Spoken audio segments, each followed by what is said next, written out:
Salve, salve aí pessoal do canal Tudo Sobre Umbanda, pessoal do YouTube.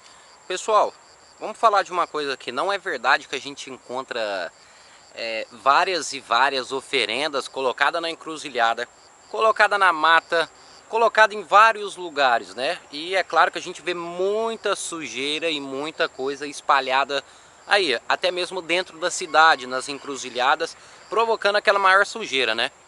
Mas será que existe um propósito para fazer esses despachos nesses lugares? Na rua, no meio da mata, na cachoeira, em todos esses lugares? Será que existe algum significado? Né? Será que tem um porquê, um pra quê sobre isso? Né? Então a gente vai falar sobre essa questão. Para que fazer trabalho, macumba, despacho na rua? Por que não faz dentro de casa, né? Seria até mais fácil. Muita gente não ia poluir a natureza com vários e vários trabalhos aí que eu já vi que realmente poluem mesmo, né? Então antes da gente iniciar esse vídeo, vai aí, já deixa sua curtida, se inscreva no canal, é claro, e antes de mais nada, pessoal, vai lá e dá uma olhada no nosso novo canal aqui no YouTube que se chama Orações e Espiritualidade. Um novo canal aí onde a gente vem trazendo várias e várias orações entre mensagens do mundo espiritual. Eu tenho certeza que você vai gostar. O link está na descrição do vídeo. E é claro, para o vídeo não se alongar, bora lá pro vídeo.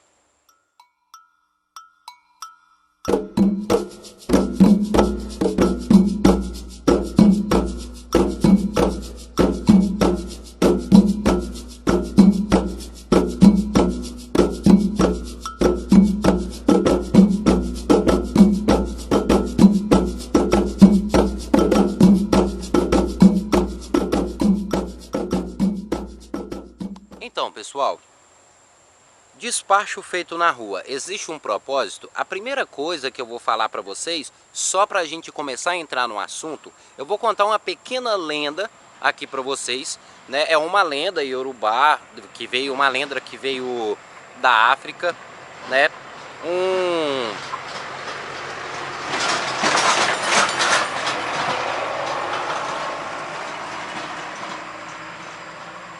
Então, pessoal, despacho no meio da rua, trabalho no meio da rua, macumba, trabalho, entrega, galinha, frango, farofa no meio da encruzilhada, da rua, da mata, da cachoeira. Será que existe um propósito?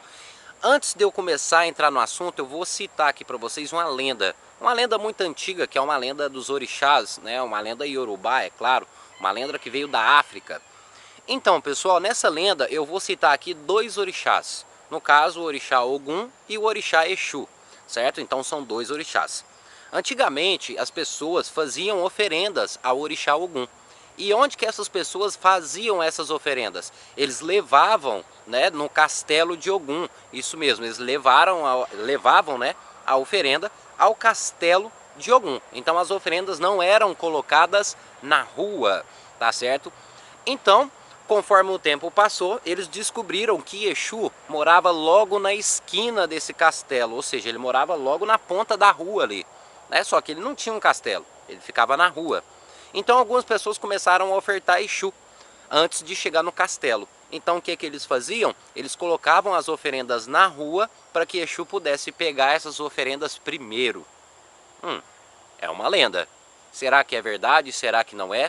Então pode ser que existe um propósito em cima da oferenda colocada na rua. Às vezes pode ser para determinado orixá comer primeiro do que os demais. Ok? Mas agora vamos lá para o propósito correto. Isso é uma história, tá ok, pessoal? Isso é uma história que na verdade já tem um conto verdadeiro sobre isso. Existe um ponto verdadeiro sobre o que eu vou dizer. Antigamente, na época da escravidão, agora eu estou falando o momento correto, a coisa certa.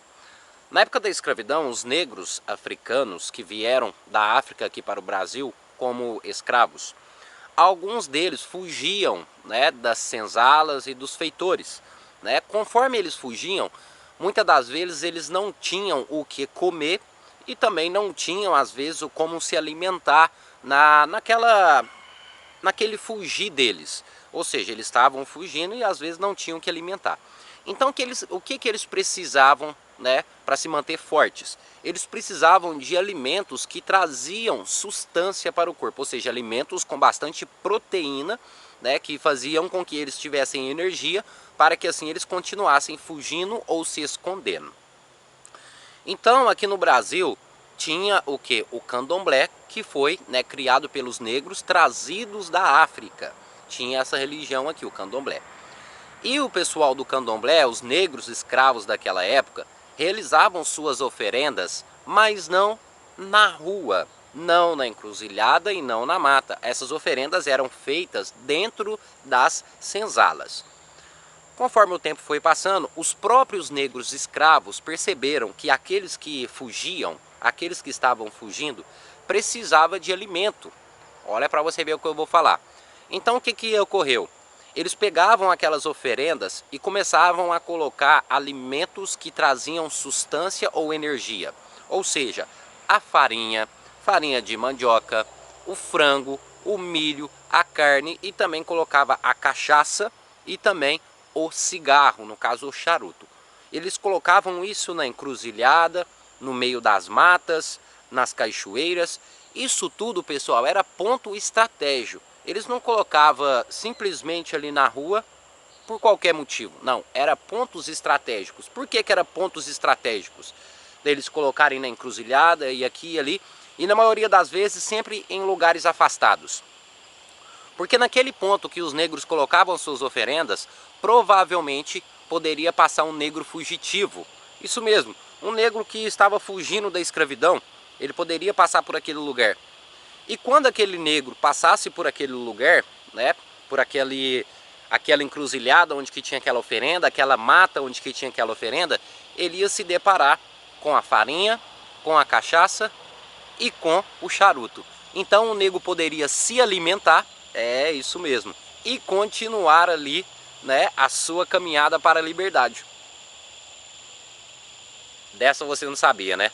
Olha para vocês verem então. Então, essas oferendas colocadas em pontos estratégicos antigamente, nas encruzas, matas, eram para um ponto, era para alimentar os negros que haviam fugido da escravidão, para que assim eles continuassem libertos. É isso aí, pessoal, olha para vocês verem, hein? Mas aí tem um outro porém. Mas e agora, Patrick? E nos tempos de agora? Agora a gente não tem escravidão. A gente não tem escravidão, a gente não tem negro fugindo. Para que colocar galinha preta, vela, isso, aquilo, outro na encruza, no meio do mato, poluindo a natureza? Para que fazer isso? Pessoal, deixa eu falar uma coisa para vocês. É claro que a maioria dos umbandistas, dos candomblecistas, pessoas que fazem esse tipo de oferenda, é claro que eles vão discordar de mim. Mas isso, por um lado, acaba sendo uma questão até mesmo de tradição, que veio daquele tempo antigo até agora, né? Mesmo não sendo para os escravos comerem, para se alimentarem, mas acaba sendo sim também uma tradição de antigamente. Então esse costume veio de tempos atrás até agora, certo?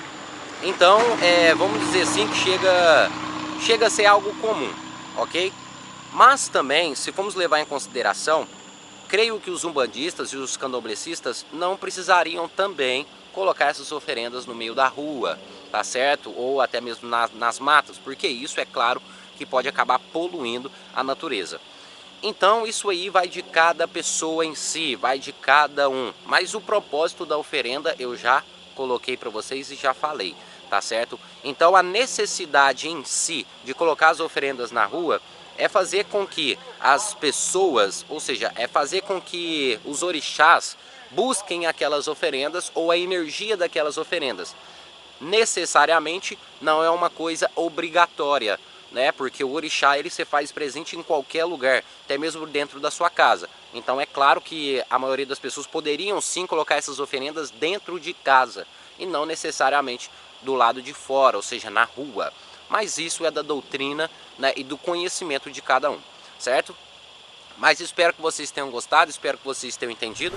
Não esqueçam de deixar sua curtida no vídeo e se inscreverem no canal, tá certo? Muito obrigado a todos, pessoal, até o nosso próximo vídeo e axé a cada um de vocês.